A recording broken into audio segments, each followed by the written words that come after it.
Hello everyone, my name is Lowko and welcome to another video. Now today we're gonna take a look at Lords of the Fallen, which is a game that actually came out last night. Now the game actually came out last night, but I couldn't for whatever reason play it.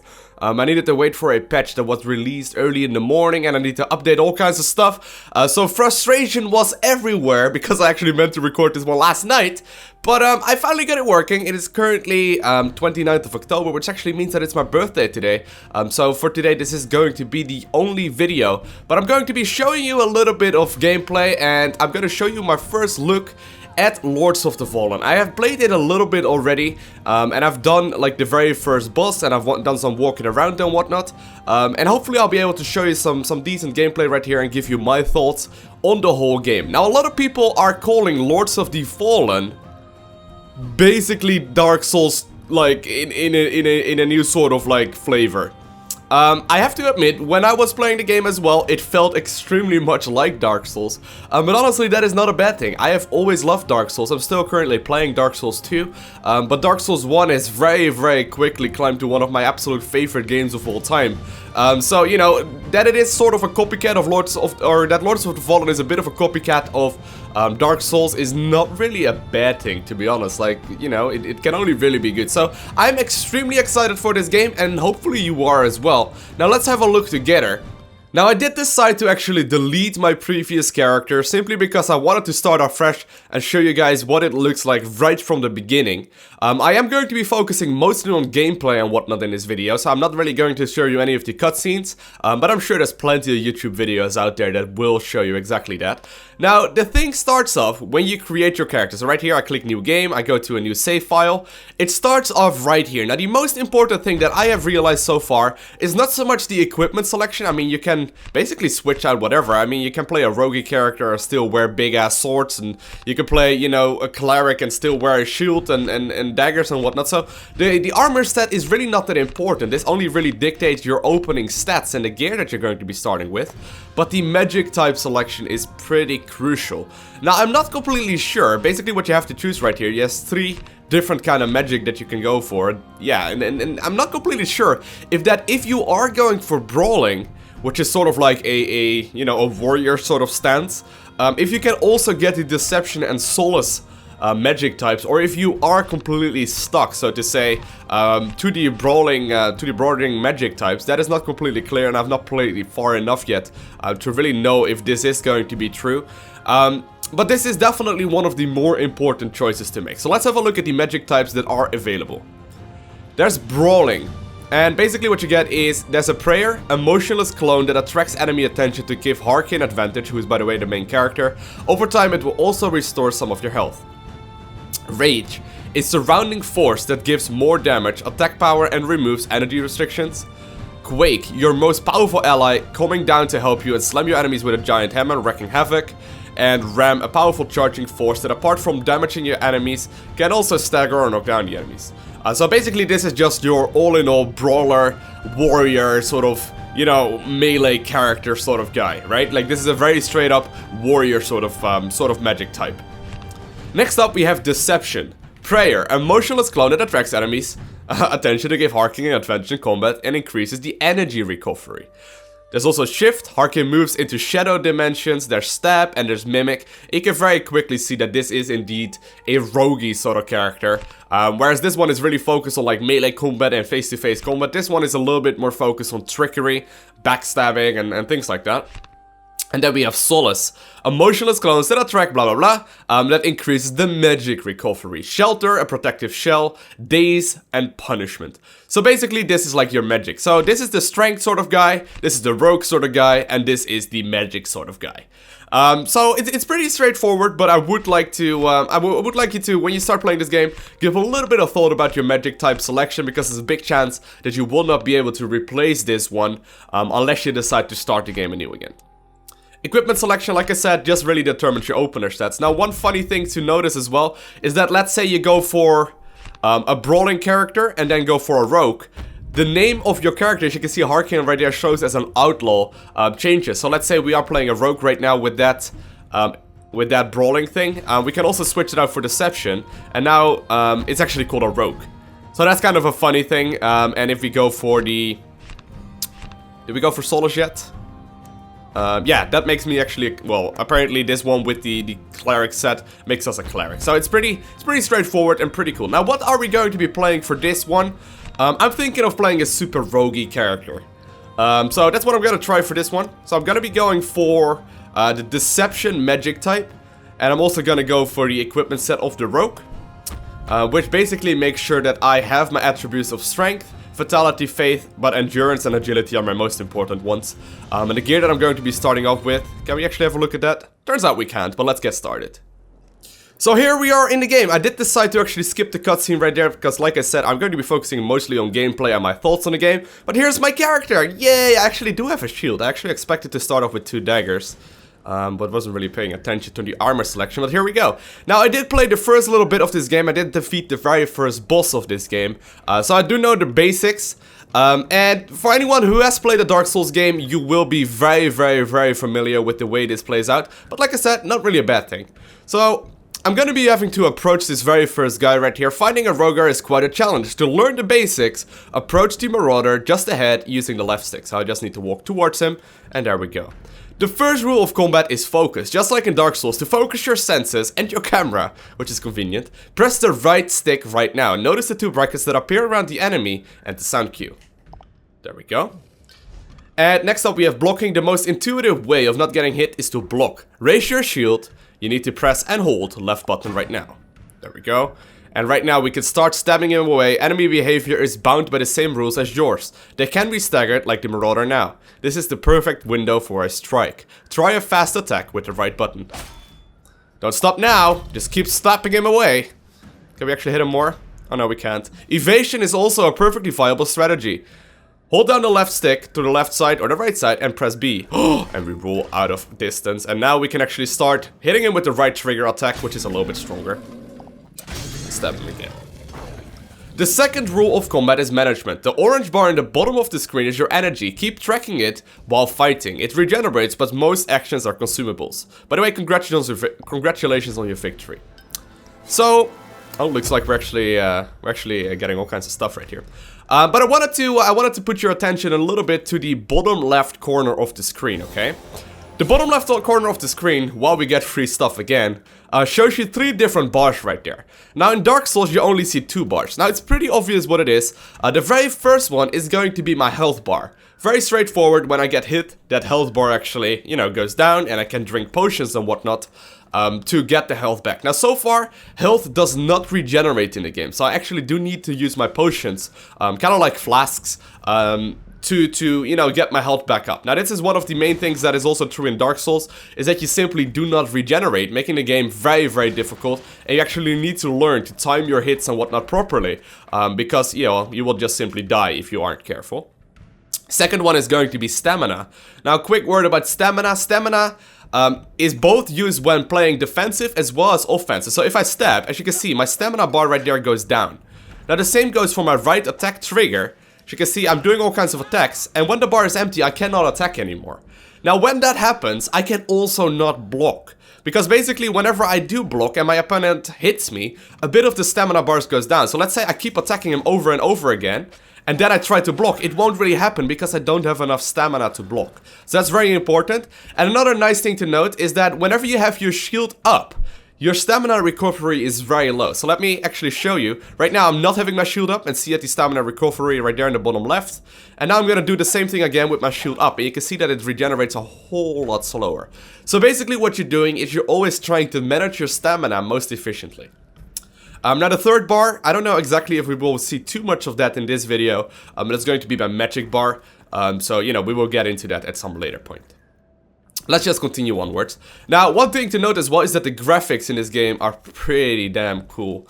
I gotta say, like, the graphic style in Dark Souls is very awesome, but I do like the little bit more of a, yeah, more of like a fantasy sort of thing, because I really like the fact that capes are so awesome. Now, one thing that I noticed just myself is that I roll way faster than on my warrior guy. I actually do like a sort of handstand sort of thing almost. Alright. So the next thing, before we continue on to talk to that guy, the next thing that I wanted to talk about is the different attacks. So first off, I have just a stabby attack. Then I have also my trigger attack, which I can, by the way, charge up to build more damage. And we then also have like rolling attacks that actually are a little bit different. Let me actually try if the trigger attack is also different. Yep, it is. And then you can obviously also queue up different attacks. And there's probably also things like, you know, jumping attacks and whatnot, but I've yet to discover those. But I'm sure those are in the game as well. So every single weapon that is available has a different, you know, a different set of skills with it, pretty much, and a different set of ways of attacking. Now let's give a little bit of a talk to this old guy right here. It's locked. So far, I've seen only corpses, no survivors. The Rogar have clearly breached the walls of the monastery, and Tanis would have given his life to protect his people. If he is alive, then some of them might have survived too. Alright, so that just gave me the quest to find the key. I didn't really want to show you the whole dialogue right there. But they gave me the quest to find the key to open this door. Now, I have not really been impressed by the voice acting in this game. Definitely heard a lot better. Maybe I've been getting a little bit spoiled with the Blizzard games, where they have some very high level, very high level voice acting. In this game, it's not all that intriguing, but he basically needs me to find a key to open that big door that he is standing next to. So we need to go down here and start looking around for this key. Now, there's gonna be a couple of guys that we need to be killing. My weapon actually doesn't do that much damage. What was he doing to me? So you can see that even these little tiny guys actually deal a significant amount of damage if you're playing, you know, in a terrible way. Now, I can use potions. I currently got 5 potions with me. And as you can see, using a potion right there allows me to heal up a bunch. So that's nice. Now, we need to start focusing a little bit more on dodging the attacks. And like I said, managing the stamina. And that should actually finish this guy off, I think. Yep, there we go.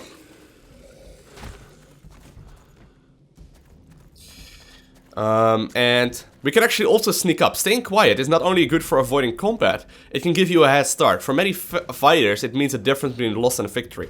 Now, instead of running, we can also walk. So I put my left stick forward a little bit, and you can see that I'm actually sneaking. Now, I'm not sure if we will be able to sneak up on this guy, or if you actually, you know, turn around before we can fight. But I can hit him pretty hard right there without him knowing about it, and I can actually charge up my attack. It is in me. Now, these scrolls are all over the map. Don't know exactly if we can cancel that. We'll go over the different inventory slots and whatnot in a little bit. But alright. Turns out we can't skip that. All shields have a special use that you can trigger with the left trigger. With the left trigger, alright. Small bucklers can be used to parry, so that is also very true for Dark Souls, where you can just trigger attacks. Let me actually give it a try. I've yet to do that. So what we need to do is actually do that right before he hits me, I believe. So here we go. Alright, so I'm not completely sure if that is indeed a parry right there, but just need to finish him off right there. And that should be him. Lovely. Still looking around for this key. Don't think we have found it yet. Dear Father. Now, these scrolls that you saw right there are all over the place, and they basically tell you a little bit of the backstory. Now, I quite like him. For this video, they're not the most useful thing in the world. But I quite like him in the sense that you learn more about the game without having to focus on, you know, not playing anymore. Instead of like a full cutscene that will basically tell you everything. I actually need to watch out and I don't die here. Oh, snap. Ooh, let me drink a potion. Oh, I didn't drink a potion? Come on, Lowko, drink a potion. There we go. Now, this character is a whole different story than my warrior guy that I was playing first, but... I guess everyone would be more familiar with the warrior guy, but here we go. Managed to get him as well. Now, he dropped something. Don't know exactly what it was. A Marauder's Great Axe. Alright. We can have a look at that in a second. Now, did I already find the key? I think I missed the key. I actually need to go back down right here. I don't think I looted it yet. Where was it again? I needed to slash away at some things, and at some point it dropped. Is it over here in this corner? This is where we came from. Oh, actually, we need to still go down there. Alright. So there's actually 2 at once, which makes it a bunch more difficult. I have to say though, this character feels a lot weaker in the early part of the game than my warrior did. Oh, there we go, we can backstab. Cool. Yet to do that. Now, another thing that is true for Dark Souls as well as this game is that there are these things called invincibility frames. So basically when you roll, there's a big chance you don't get hit. Now this character is definitely a lot more agile, meaning that I can roll more often, which is great. What is that? Oh, a fire resistant shard, lovely. So let's slash away at all these things. Oh yeah, I remember now. Alright, I remember now. We can roll underneath this thing and open up a chest. Now, I don't think the key was actually in here. Instead, what did we get? Did we get an empty bottle? Yeah, so we got an extra potion that we can fill up a little bit later. Alright, so I just ended up looting the giant key right there. I had to look a little bit around to just find it. I kind of lost track of where I was going, but I did manage to find it just now. So now we can continue our quest line. Now, next up in the next room, spoiler alert, there will be a boss. So as soon as I open this door, I believe I start the engagement right away. So what I wanted to do first is that I would go over the inventory and the way this sort of stuff works. So there's a couple things that we can note right off the bat. And first off, the first thing that I noticed is that it's actually hard to select what you want. I am using a controller, I'm not using a mouse and keyboard. And to select these ones that are like in between, I actually need to do very carefully move the joystick around because else you just skip over them. But other than that, it's a pretty straightforward inventory. So there's runes right there, there's consumables. Apparently I can have 6 health potions right now, and they actually restore and replenish at checkpoints. We also looted some energy shards while killing these stuff, so that increases the energy regenerations for 30 seconds, which I, by the way, think I've called stamina so far in this video, but whatever. It's apparently called energy. And then we also have fire resistant shards, increases fire resistance for 30 seconds. And the different weapons that I got. Now what am I currently wearing? I'm wearing my steel dagger currently, but there's a couple of things that you can notice right here. For example, I can get my Marauder's Great Axe, and I can actually wear this. Look, I can actually wear it just fine. I can have a look at the different weapons that we want. What do we want to use for the boss fight that's coming up? Let's go with the sword. I think the sword is going to be a bit of an advantage for us. It's a bit faster and will allow us to kill the boss a bit easier. Next up, the shield. Now we also looted the Lion's Head shield. But one important thing to keep in mind, and one important factor to keep in mind is the weight right there at the bottom. So the weight basically determines the speed and whatnot that you can use to roll with. And rolling is a big part of this game. So right now, as you can see, the weight icon right there turned gray, right? And what that means is that my roll is a little bit slower. It's not quite fat rolling, but it's still not as fast. So what I need to do is actually wear these shoes again and compare, for example, the difference right now in rolling. Is that this roll is way faster. And I do like playing with a faster roll. So I'm gonna try and make sure that that weight icon is all times in green. So I don't know exactly how it works. I think if you go over like half your weight or something, or maybe no, it's actually a little bit less, but whatever. As soon as you go over like a certain amount of weight, you will start rolling really slowly, which is not ideal. Next up, we also have, besides the inventory, that basically is all the slots right here, there are also the character development. So, you know, there's all kinds of different things right here that we can go over in a little bit.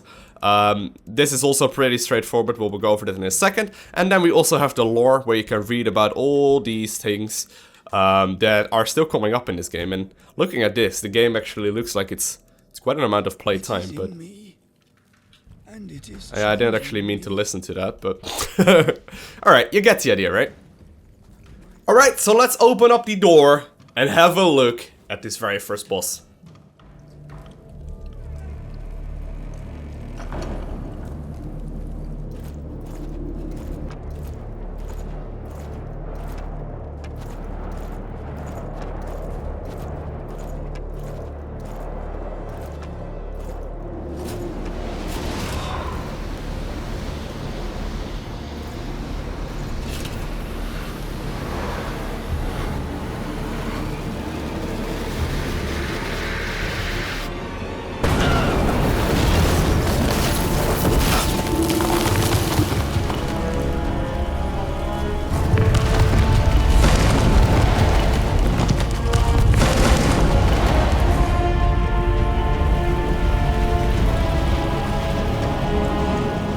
So there's the very first Marauder in a shiny armor, and this is the first boss to kill. Now I remember these days when I first started playing Dark Souls 1, and I realized that, what we saw right there was instantly like one of the, you know, bosses that we needed to kill, and I had no clue what was going on. So I expect most people, you know, when they buy this game to instantly be lost right here, because this is, like, everything considered, this is not very simple or anything. I actually already got hit right there, and I don't have that much life. I might even die right here, which wouldn't be ideal, but...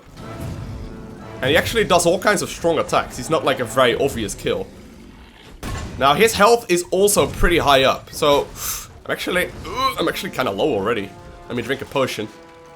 Alright, there we go. We're full health again. Need to be managing my stamina quite well. Alright, gonna be stabbing him, but sadly he has a shield.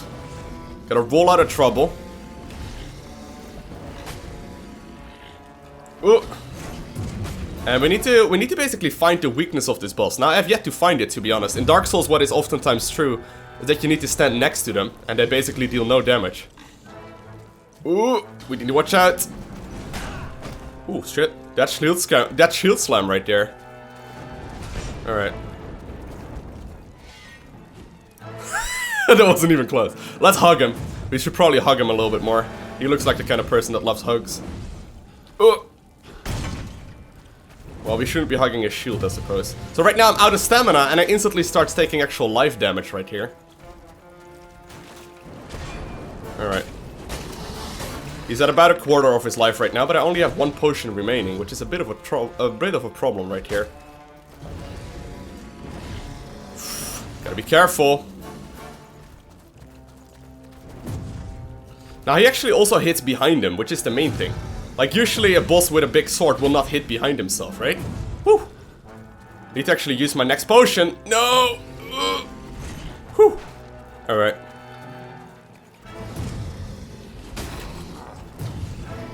Oh, need to keep hitting him right there. Alright, good. As long as we manage our stamina, we should still be alright without using a single potion. But you can see where the difficulty in this game starts. It's literally like, you know, if you play this a little bit faster than I did, it's literally like 2 minutes into the game. which is quite an interesting sort of thing. Oh, he has also another ability right there. Whew, alright. Haven't seen that one yet. Alright, so I did end up dying right there, and I had to retry, but this is a pretty cool second phase that he's in right now, where he actually breaks his shield just before he's about to die, and he starts doing all kinds of dances. I don't even know how to kill this, but I'm just gonna try. Ooh, we need to make sure we don't die again. Look at him going to town. Now, I would say this boss is a pretty damn good way to introduce you into the game, because, he's not as simple as you would think for a first boss. Look how much damage he's doing with all his dancing and stuff. Alright. Alright, this should be it. Gotta be hitting him again, and boom, we did manage to finish him off right there. But it's kind of embarrassing, I actually did end up dying right there on the very first boss, even though I was trying. So, you know, it's instantly showing you what this game is all about. Now it looks like we're actually getting hit for a little bit, even though we managed to take down the Marauder. And we lost our beautiful hood. We were puking up some blood apparently, which isn't that amazing, but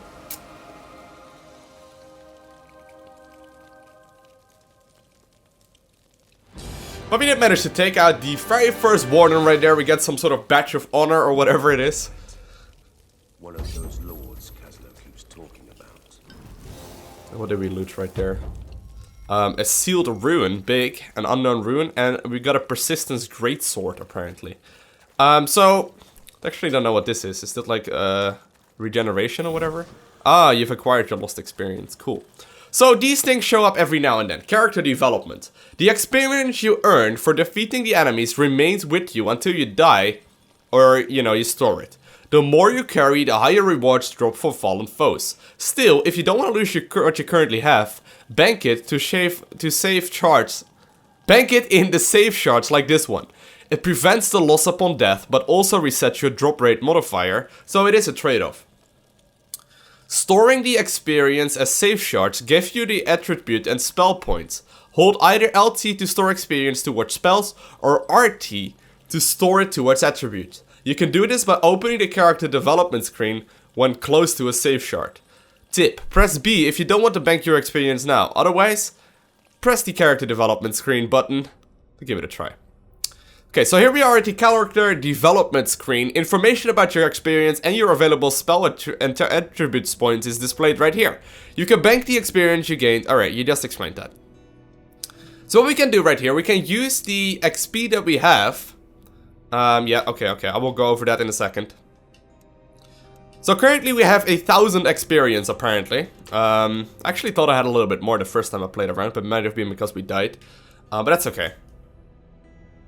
So what we can do right here, we can actually either put our XP into spell points, or we can put them at attribute points. Now let's, for the sake of this tutorial, let's give it a try for the attribute points. So what I'm gonna do is I'm gonna hold down the right trigger, and you can see that thing starts building up right there, and we actually have an attribute point available. Now I can still put more in here, but as you can see I just have enough for one attribute point right now. Now what I can use this attribute point for is to actually level up my attributes. So right here, I, for example, can go for an extra level of endurance. Maximum equipment burden, apparently, affects the amount of energy you have, and significantly increases the ability to carry heavy gear. So let's say I want to upgrade that. I simply have to press that button right here and accept it. And right now, my character is 1 point stronger. And I'm pretty sure I also actually leveled up. I think that's how it works at the very least. Yeah, right now I'm level 11, as you can see right there.